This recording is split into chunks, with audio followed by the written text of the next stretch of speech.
Good morning, students. This is the book of Standard 5, the Learning Tree.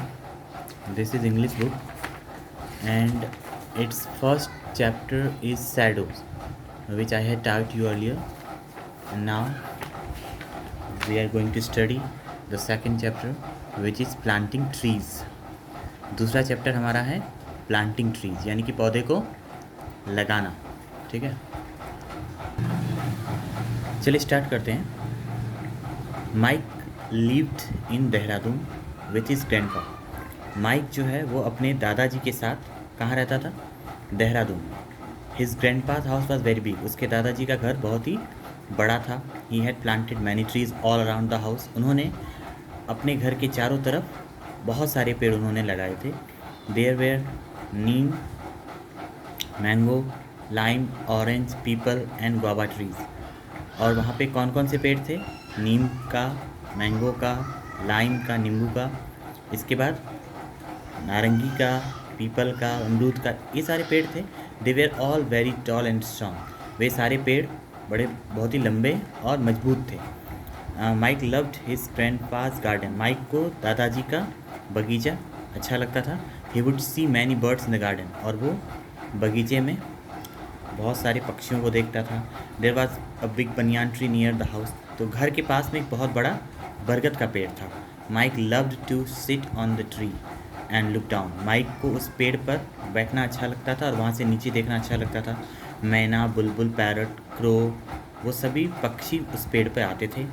They loved to eat its fruit which were red in colour. और बरगद का जो वो लाल फल होता है उसको खाने में उन पक्षियों को अच्छा लगता था.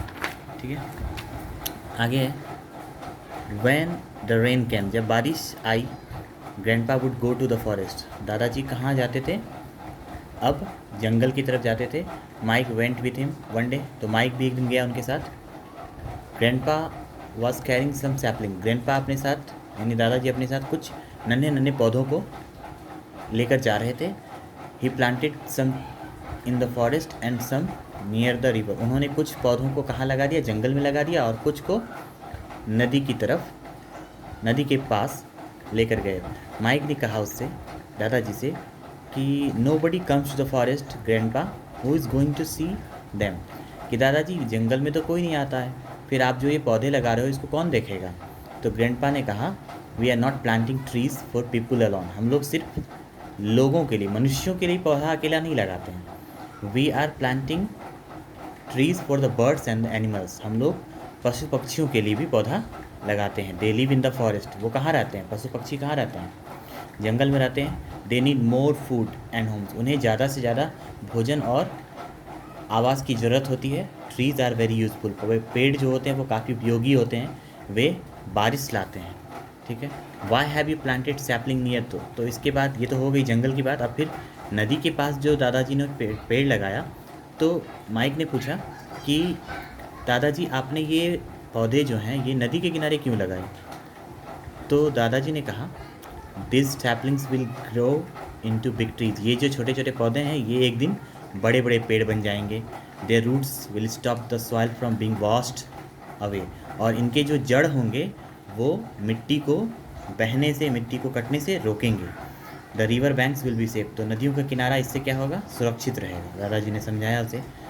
तो माइक ने कहा, दादाजी I love you, you are big, you are very good. तो दादाजी मैं आपसे बहुत प्यार करता हूँ और आप बहुत अच्छे हैं. You think of everything. आप हर कुछ के बारे में सोचते हैं. But the trees will take a long time to grow. लेकिन पेड़ को तो बड़ा होने में काफ़ी समय लगेगा, शायद 10 या 15 साल लग जाएंगे. तो दादाजी ने कहा, हाँ मेरे बच्चे, इनको लगेंगे. और तुम भी तो बड़े होते हो. You will also grow big and strong by then. और तुम भी तो बड़े होके जब बड़े होते हो तो मजबूत बनते हो. One day you will come to see them. एक दिन तुम इसे आओगे देखने के लिए. Maybe I won't be able to see. शायद मैं उस समय ना रहूँ. तो माइक ने कहा, ओह यस, मैं ज़रूर आऊँगा और मैं भी पौधे लगाऊँगा. That's a good boy. तो दादाजी ने कहा, बहुत अच्छा. Come let's go home. अब घर चलते हैं, तुम्हारी दादी माँ चिंतित हो रही होगी. ठीक है, तो ये कहानी था. अब इस पे आधारित कुछ क्वेश्चन आंसर है जो आपको बाद में करवाया जाएगा. Thank you.